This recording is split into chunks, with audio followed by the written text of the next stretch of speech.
നിങ്ങളുടെ ജീവിതത്തിലും ഇങ്ങനെ സംഭവിച്ചിട്ടുണ്ടോ? നമ്മൾ ഒരു ദിവസം ഇങ്ങനെ വളരെ ദാഹിച്ച് നിൽക്കുന്ന സമയത്ത് നിങ്ങൾക്ക് ഒരാൾ ഒരു ഗ്ലാസ് വെള്ളം കുടിക്കാൻ കൊണ്ടു തന്നു. പക്ഷെ ആ കുടിക്കാൻ കൊണ്ടു തന്ന വെള്ളം കലങ്ങിയ വെള്ളമായിരുന്നു, അതിൽ ധാരാളം ചളി ഉണ്ടായിരുന്നു എന്ന് വെക്കാം. നിങ്ങൾക്ക് ഒരു പക്ഷെ ആ വെള്ളം കുടിക്കാൻ പറ്റുന്നില്ല.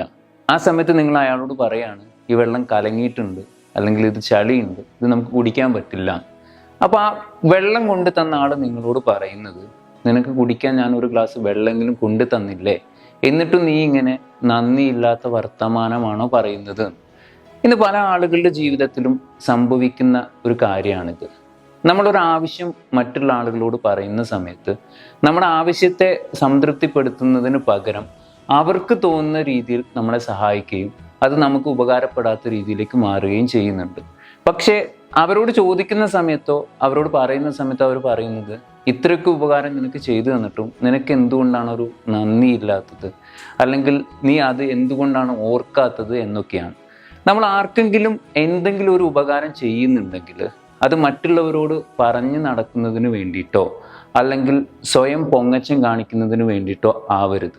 അത് മറ്റൊരാൾക്ക് ഉപകാരപ്പെടുന്നിടത്താണ് നമ്മളുടെ ഉപകാരങ്ങൾക്ക് ഫലമുണ്ടാകുന്നത്. അത് സാമ്പത്തികമായിട്ട് ചെയ്യുന്നതാണെങ്കിലും ശാരീരികമായിട്ട് ചെയ്യുന്നതാണെങ്കിലും.